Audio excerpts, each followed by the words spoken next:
everyone, welcome to my channel. I hope you're having a fantastic day. I have a time-lapse painting for you. Before I get into it, there are a couple things I wanted to share, and I'll try to keep it short because my intros have been getting really long, so try and pack it in. First, this painting for today is actually a continuation of a live session I had on Friday. So the first roughly half, not quite, of the painting is in that live session. If you want to go watch it, it's linked right up here, so you can click on that if you like. And then the rest of this, I finished it and then took that footage, condensed it down. So this is a time-lapse piece.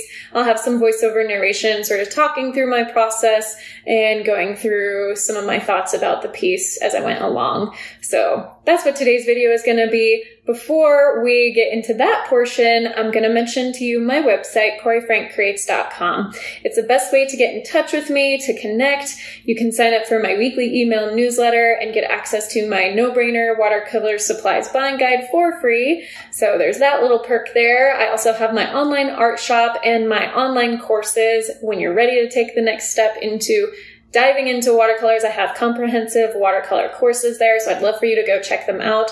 All those things are on my website. Again, that is CoreyFrankCreates.com. All right, without any further ado, let's go ahead and jump into this painting. So as you can see, I already had a portion of this painting done during the live session.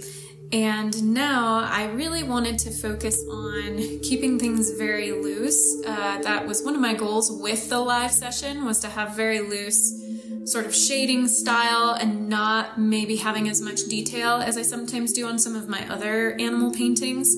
So I had started getting a little too detailed and finite with it in the live stream. So this time I thought I'm just gonna use a lot of that wet into wet technique. I'm gonna use a large brush. So you see I have this oval wash brush, which has a lot of bristles in it. So that is really helping me to keep things loose. It can take on a lot of water and a lot of pigment all at once, but it also comes to a point so that if I do need to get into tighter areas, I can do that. So that I do really like that style of brush for that kind of work. And if you're curious about the supplies I use, I just have general recommendations linked in the description. They are paid links because I'm an Amazon associate, so just know that qualifying purchases do earn me a commission. So that's that.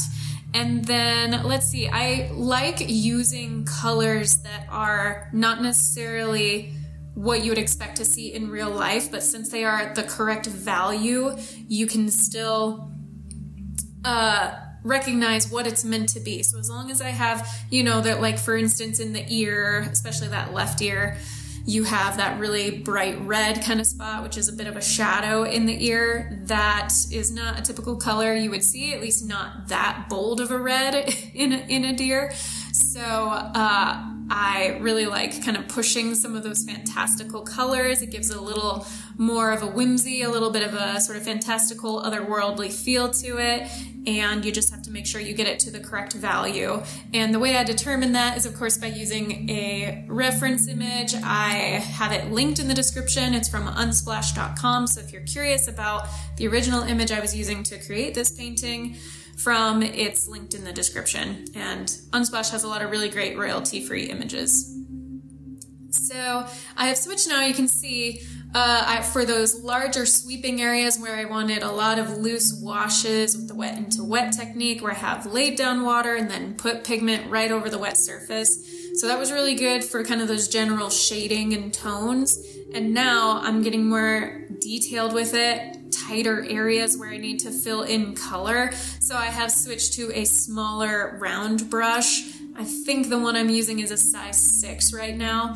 So I've used Payne's Gray on the nose, which I'll often use in place of black because it has a little bit of a richer tone. So you can see just very carefully filling in those areas where it's very, very dark, as opaque as I can get the paint as possible. And then in other areas, just having it be a little lighter where those highlights are, so painting around those. Again, it helps to have those smaller brushes for that kind of detail work. And then occasionally when I lay down paint where I didn't mean to, or I put it too dark, you saw I had my little cloth there, my little rag, to help kind of wipe up some of that paint. And I do it again here to just lighten some of those dots I put around the eye.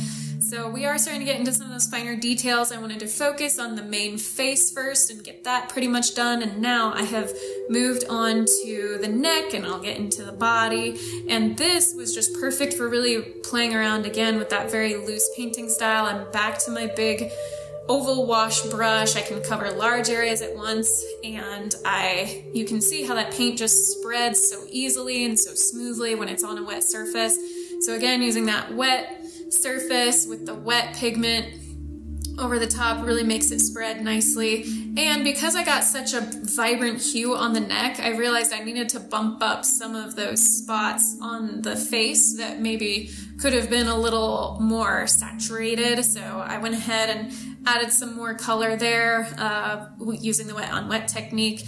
And the majority of the color that I'm using, especially on the body, is burnt sienna. It is just this beautiful rusty orange. And then that lighter orange is cadmium orange in there. So that's kind of getting onto almost the chest portion. And then, of course, the purple I'm using is dioxazine purple. And then a variety of other browns. I use some sepia, which is a really, really dark brown, kind of underneath that chin. And also, let's see what other colors. Yes, I'm using alizarin crimson for those touches of red. So just a variety of different tones in here. A couple times I think I use raw sienna under that neck for that kind of lighter portion under the neck. And then painting around the white spots on the deer's back, just to use the white of the paper. That's the way I prefer to do it and not have to go back over with ink or anything like that. Now, here is where I have to be honest and say that what I decided to do with the background, I actually am not 100% pleased with. I wish I had taken a moment to stop and think, but I was working so quickly and loosely that I was a little bit hasty and just started to go for it. So I mixed together some Hooker's green and Payne's gray to create this kind of deep green color and just started painting around the face these very loose sort of grassy kind of strokes to suggest like a green grassy background.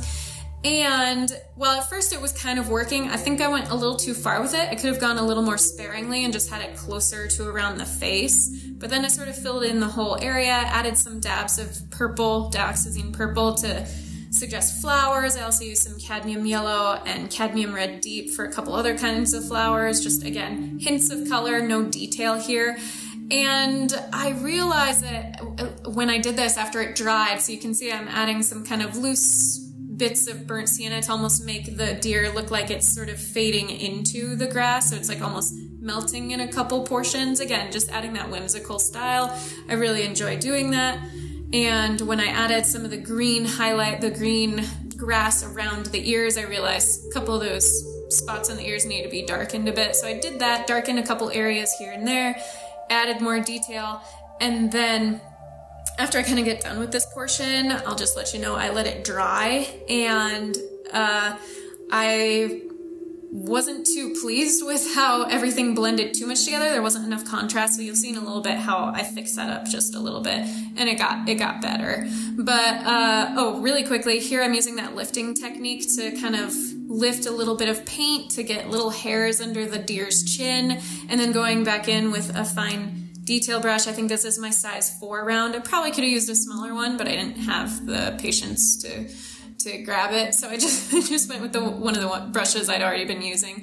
So my size 4 round brush with dark tones. I used some purple as well as sepia brown to get these eyelashes and some hairs around the nose and under the chin.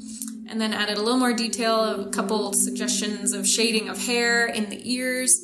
To kind of finish it off a little bit, added my fun splatter with a couple different brushes, couple different colors here, just to finish it off. And in a second, I think, oh, yep, one more thing I did was I darkened those eyes a little bit just to bump up the contrast on them. And then I added a signature with a detail brush, and it was at this point that I realized, okay, it's actually, after it dried, there was not enough contrast between the background and the deer's face, so it kind of just blend it all in at the same value, and I wasn't too thrilled with that. So to pop the face forward a little bit, I went back in a couple strategic spots around the deer's face and added some really dark Payne's gray kind of tones and sort of blended them into that sort of grassy type of texture. And I do think that really helped a bit. So that kind of finished off the piece and brought it to just some better contrast and value. And then there is the final piece.